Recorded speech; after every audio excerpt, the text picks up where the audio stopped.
Friedrich Nietzsche remains one of the most provocative figures in the history of philosophy, a thinker whose influence stretches across existentialism, postmodernism, and beyond. His work challenges us to confront the most fundamental questions of human existence with unflinching honesty. From his revolutionary ideas on perspectivism and nihilism to his bold critiques of Christianity and Western morality, Nietzsche's philosophy is a relentless assault on convention. He deconstructed the Enlightenment's exaltation of reason, championed human instincts and passions, and proposed radical concepts like the will to power and eternal recurrence. But among his many groundbreaking ideas, perhaps the most intriguing is his exploration of what it means to live the best possible life. A life so extraordinary that it could be lived again and again for all eternity. This idea is encapsulated in Nietzsche's vision of the Ubermensch, the Overman or Superman, a figure he first introduced in Zarathustra. It represents Nietzsche's ideal human being, the one who transcends the mediocrity of current humanity to embody the highest possible attributes. Importantly, Nietzsche did not see this as merely a distant aspiration for future generations. The Overman is a template for qualities that anyone might cultivate, a guide to living a life so fulfilling that it stands as the ultimate answer to the despair of nihilism.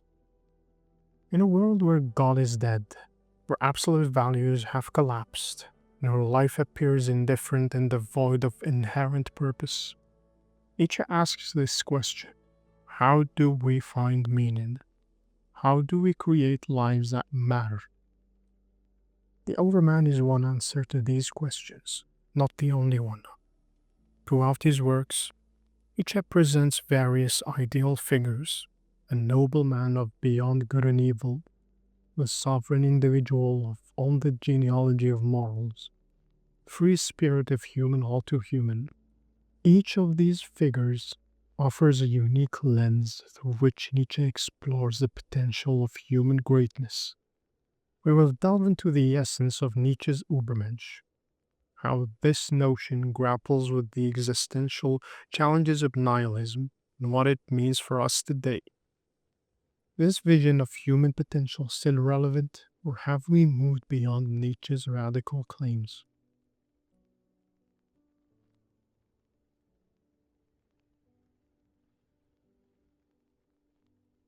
A central aspect of Nietzsche's philosophy is the emphasis on self-determination. For Nietzsche, living authentically means breaking away from the mainstream traditions, values, and beliefs of one's society. This requires questioning everything: the morality, customs, and even the religion that forms the foundation of a community. Authenticity, in Nietzsche's terms, is not just about rejecting the herd mentality, but about actively examining and choosing one's own perspectives and values. To him, blindly following the dominant views of a society strips a person of their individuality. Beliefs adopted without scrutiny, especially those rooted in faith, lack allegiance to truth or to what truly serves life. This was one of Nietzsche's core critiques of Christianity: its tendency to breed conformity instead of inquiry. The self-determining person, as Nietzsche envisions, is autonomous and independent, often being an iconoclast, willing to challenge deeply held traditions that they see as rooted in superstition or a lack of creativity. Nietzsche himself embodied this spirit, once remarking that one repays a teacher badly if one always remains nothing but a pupil. True growth, he argued, comes from surpassing those who came before you, including your mentors. In the preface for Human All Too Human, Nietzsche makes it clear that self-determination is central to the human experience. To simply follow others without questioning is, in his view, to be something less than human. What makes life meaningful and fulfilling is the ability to question, to think uniquely and to live in a way that stands apart from the conventional morality. He describes this as being sovereign over one's beliefs, free from the constraints of societal expectations, what he calls the morality of custom. For the Ubermensch, his sovereignty extends even further. They are not bound by rigid convictions. Such fixed beliefs inhibit growth and self discovery. Instead, they remain open to change, willing to evolve their perspectives as they continue the pursuit of a life truly worth living.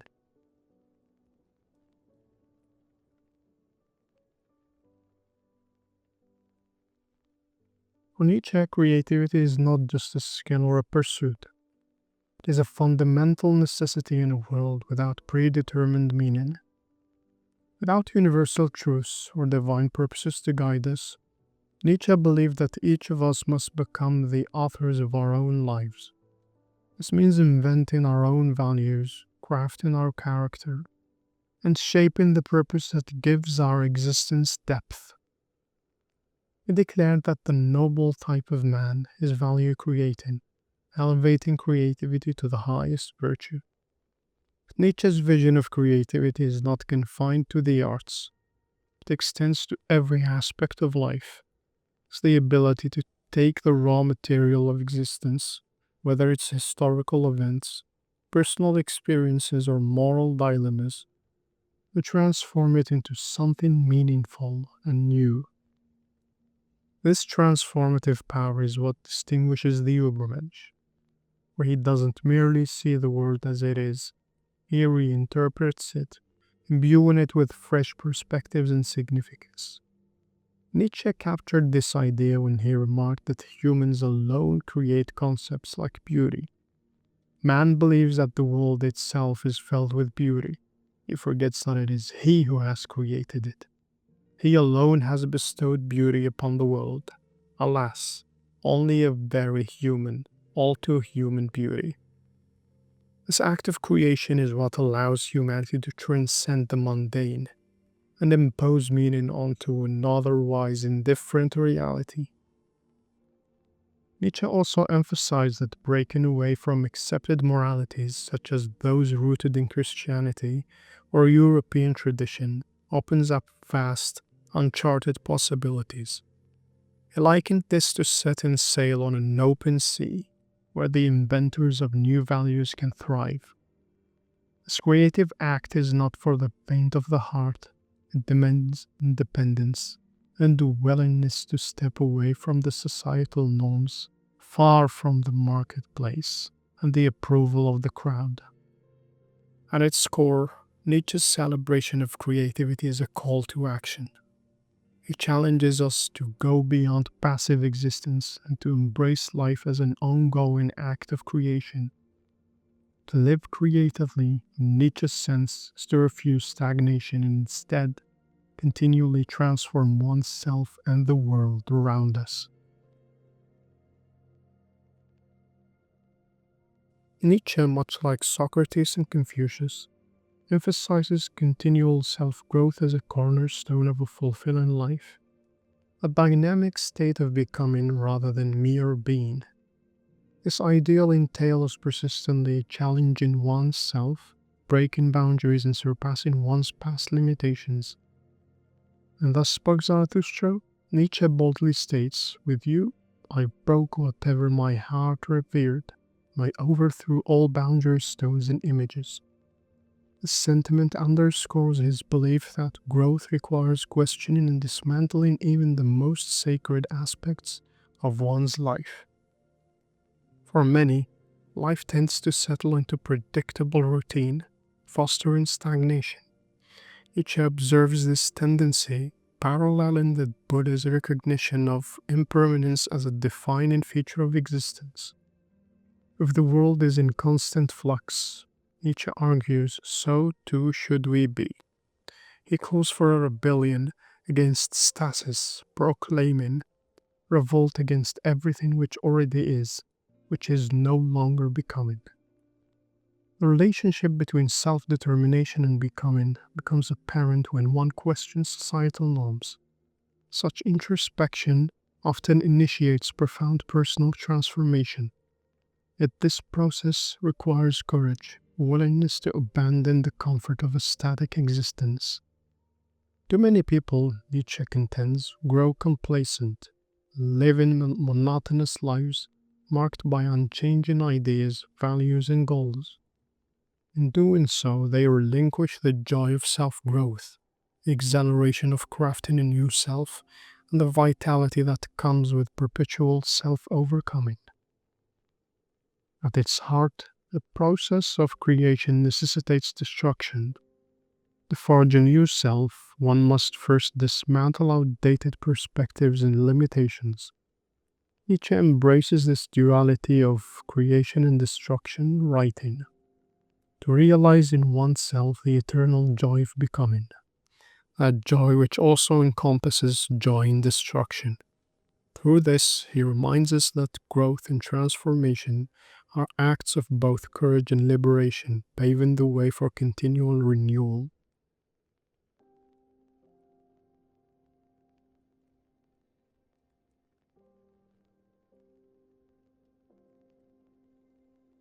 Challenges are essential to human growth. While some philosophies and religions advocate for a life of peace and avoidance of hardship, struggle is where true transformation happens. It's through adversity that we refine our character, strengthen our will, and rise above our limitations. The greater the obstacle, the greater the potential for growth. This principle runs through Nietzsche's own life and philosophy. He once wrote, "My humanity is a constant self-overcoming." From the outset, Nietzsche associates the Ubermensch with the ability to face and conquer life's challenges, no matter how insurmountable they may seem. A striking example of this is Nietzsche's portrayal of the sovereign individual, someone who keeps their promises even in the face of overwhelming odds. To Nietzsche, the act of overcoming isn't limited to external forces like circumstances or other people. It also involves triumphing over internal barriers, fear, self-doubt, and personal limitations. These individuals become resilient, dependable, and masters of their own fate, forging their character through struggle. In this same vein, overcoming is inseparable from becoming. Growth is not passive. It is an active process that demands effort, courage, and an unwavering will.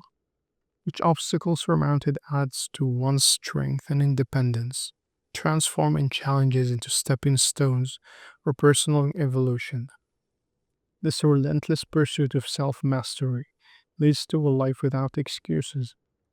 Nietzsche's ideal person doesn't blame fate, others, or misfortune. Instead, they use challenges as raw material to shape themselves into something greater. In overcoming, they discover their own power and move closer to realizing their full potential.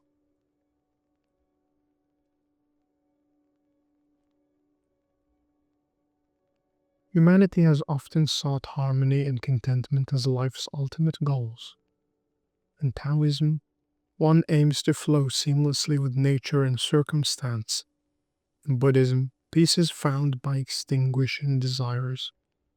Christianity too calls for gratitude and contentment in what has been provided by God. But Nietzsche takes a strikingly different path. He challenges the very notion of satisfaction, urging us instead to embrace discontent, to strive, and to transform. For Nietzsche, discontent isn't a flaw, it's a driving force. It compels us to move beyond the ordinary, to reach for what seems unattainable, and to create something entirely new. He argues that the greatest achievements in life don't come from stillness or acceptance, but from the restless energy that drives us to overcome obstacles and redefine what's possible. Chaos, far from being something to avoid, becomes a catalyst for growth and discovery. He warned against the complacency of a life without ambition, famously lamenting the arrival of the most despicable man, one who has lost even the ability to despise himself. To him, this self-satisfaction marks the end of striving, a surrender to mediocrity. Instead, he calls for us to see ourselves as bridges, temporary, unfinished, and ever moving towards something greater. The challenge he poses is not just to grow as individuals, but to transform the very fabric of the world around us. It's through this relentless pursuit of the exceptional that humanity evolves, not by accepting life as it is, but by daring to reimagine and reshape it. In rejecting contentment, Nietzsche doesn't merely ask us to do more. He asks us to become more, to live as creators of purpose and possibility, moving always toward a higher state of being.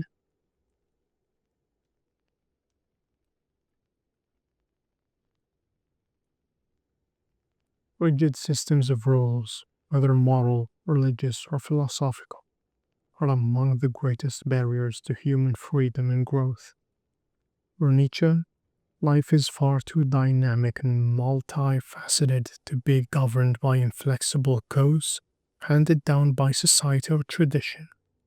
Instead, he argued that individuals should create their own evolving guidelines, standards, and goals that reflect their unique circumstances, values, and personal growth.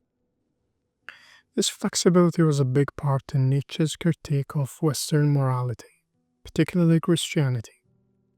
He saw its teachings as rigid and life denying, designed more to impose guilt and conformity than to inspire creativity and individuality. To him, such systems stifle the human spirit, locking people into roles and beliefs that may not serve them or reflect their truths. As he put it, the words conviction, faith, the pride of martyrdom, these are the least favorable states for the advancement of truth. Nietzsche's objection wasn't merely to Christianity, but to the very idea of universal moral systems. People and cultures are vastly diverse.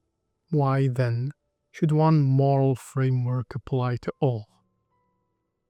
Morality is not an objective reality, but a human invention, a set of judgments we impose on the world.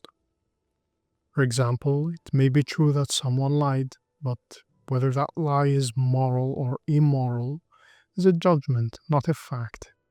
As Nietzsche asserted, there are no moral facts whatever. This critique extended beyond religion to the rigid frameworks of philosophy. Systems like Mill's utilitarianism or Kant's categorical imperative attempt to reduce complex human experiences to simple formulas. Nietzsche saw these approaches as insufficient and often harmful. A rule that forbids lying under any circumstance, even to save a life, or one that sacrifices an innocent person for a supposed greater good, fails to account for the richness and complexity of human existence. Nietzsche's mistrust of such systems wasn't a rejection of intellectual rigor, but a call for greater integrity and honesty. As he put it, I mistrust all systemizers and avoid them. The will to a system is a lack of integrity. For Nietzsche, life's complexity demands a flexible, evolving approach, one that resists the temptation to reduce everything to rigid, oversimplified rules.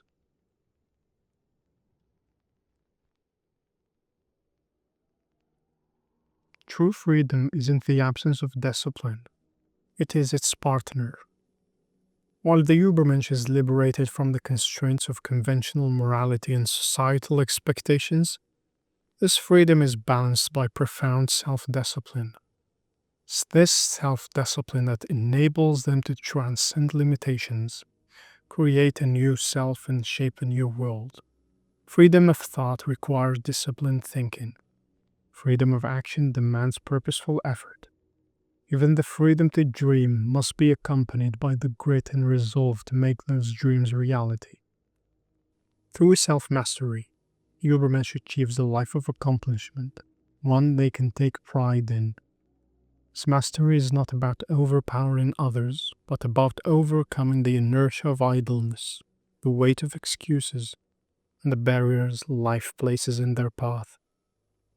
For them, obstacles are not deterrents, but opportunities to demonstrate resolve and triumph where others falter. Many often misinterpret Nietzsche's concept of the will to power, reducing it to brute force or domination over others. Yet this reading misses its most profound implication. The will to power is not a tool for controlling the external world. It is a means of mastering oneself. Nietzsche's idea of overcoming is fundamentally about self-overcoming, conquering the herd within, our fears, doubts, and unexamined assumptions. Once self-mastery is achieved, its effects naturally radiate outwards.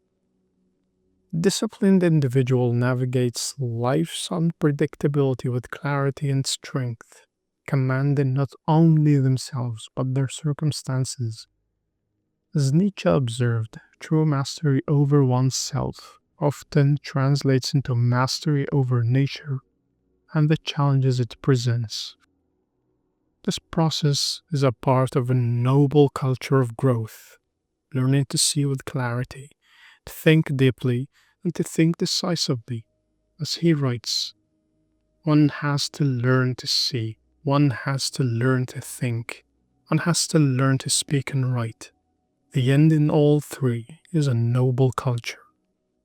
Cultivation of this inner discipline is what transforms potential into reality, chaos into creation, freedom into fulfillment.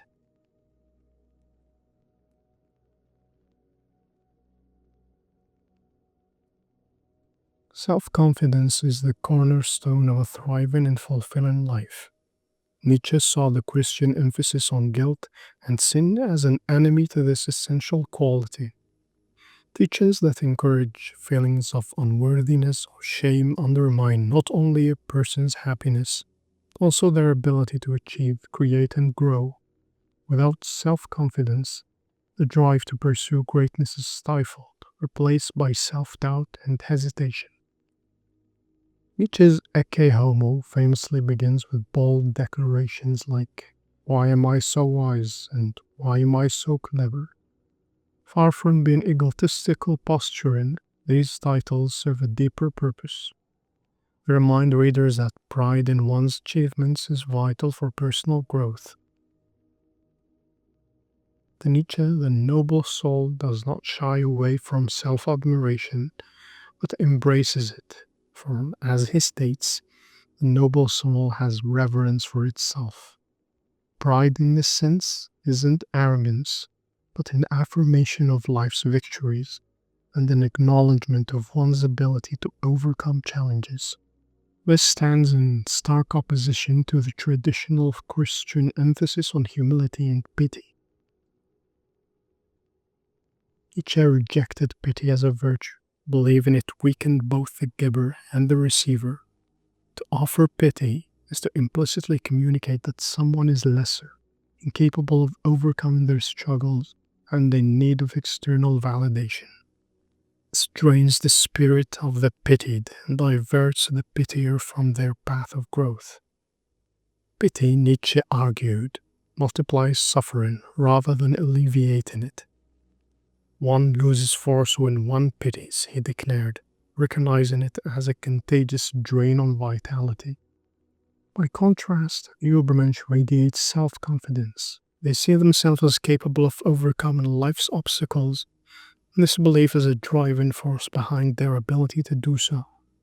This confidence isn't rooted in delusion, but in a deep awareness of their strength, resiliency, potential. Nietzsche describes this state as a feeling of fullness, of power that seeks to overflow. This self-assuredness also enables the Ubermensch to stand apart from the masses. They do not seek to blend in or to gain approval from the herd. Instead, they embrace their individuality, finding joy in the tension of striving for greatness. Doing so, they embody Nietzsche's belief that to live fully is to embrace one's distinctiveness and to celebrate the qualities that make life powerful and exhilarating.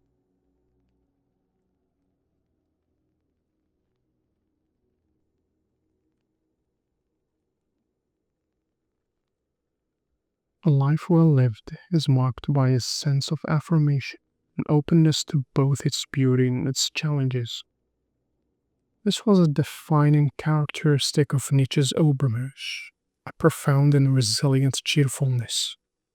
This isn't the shallow happiness of a constant smile or fleeting pleasures, but a deep seated willingness to embrace life in its entirety, its joys, struggles, and everything in between.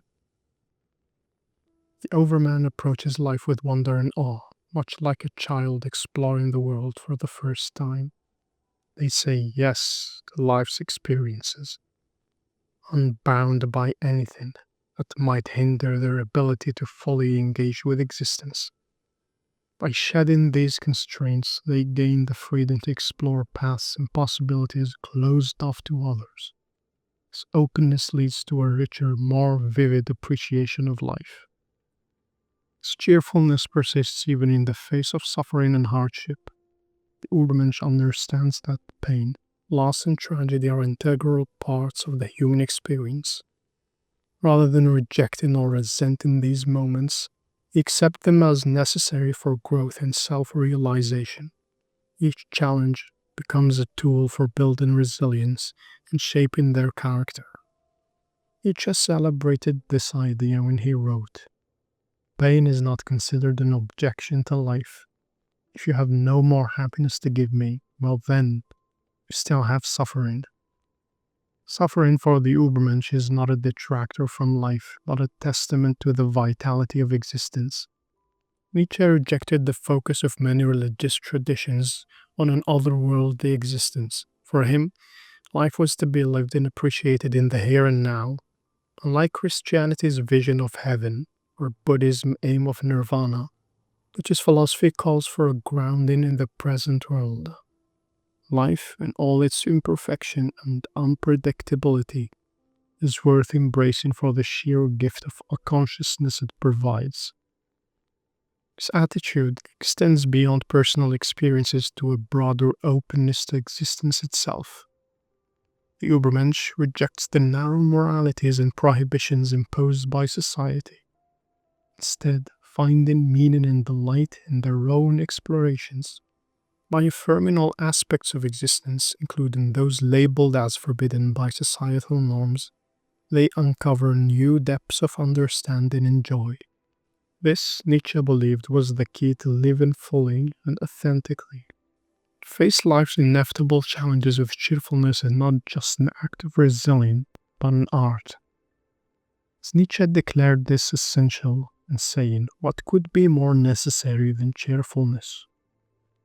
For the Ubermensch, his cheerfulness is not naive optimism, but a deliberate choice to affirm life in its entirety, transforming even its darkest moments to opportunities for growth.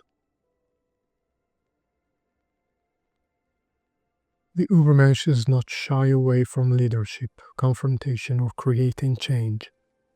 They wield their will to power with the strength and courage necessary to overcome challenges, dominate situations, and push society in new directions. True leaders, those who leave a lasting impact, know how to channel their will to power. They do not simply follow the crowd. They forge their own path, conquering obstacles and achieving greatness while others hesitate. They are willing to risk failure, to jeopardize their reputation, and to challenge the status quo in pursuit of their vision. Their success is born of their willingness to act when others sit back, to dream when others lack hope, to stand tall when everyone else gives in. Each is less concerned with the courage displayed in battle than with the internal courage required to break free from the chains of conventional thinking. Courage Nietzsche advocates is the courage to think for oneself, to reject societal norms, and to defy the limitations imposed by others. It is the courage to transform, to face rejection, to accept the consequences of choosing one's path. This kind of courage has appeared throughout history in figures like Cesare Borgia, Caesar, and Napoleon. These men did not back down in the face of adversity. Instead, they confronted challenges head on and imposed their will on the world, reshaping the course of history in their wake. Their actions were a testament to the power of the will to power, demonstrating how one individual's courage can change the world. The Overman says yes to this challenge, embracing courage in its most refined and spiritual form, just as Nietzsche declared courage for the forbidden. This is a courage to go where others fear to tread, to create a life of meaning and transformation.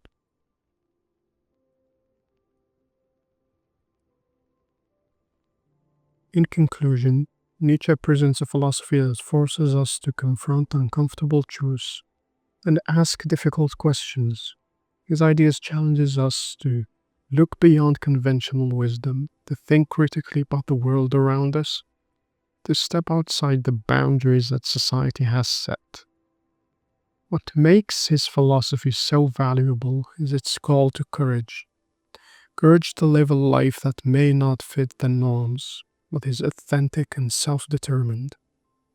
If properly understood, Nietzsche offers a vision of life that encourages continual growth and self-overcoming. His ideal is one that refuses complacency, which pushes us to be more than we were yesterday. It invites us to embrace challenges, to seize every opportunity, and to pursue our dreams with vigor and determination. Nietzsche's philosophy doesn't promise an easy path, but it does promise a life worth living. Life where we are creators of our own destiny, where we strive to make the impossible possible, to live as we truly are, not as others think we should be.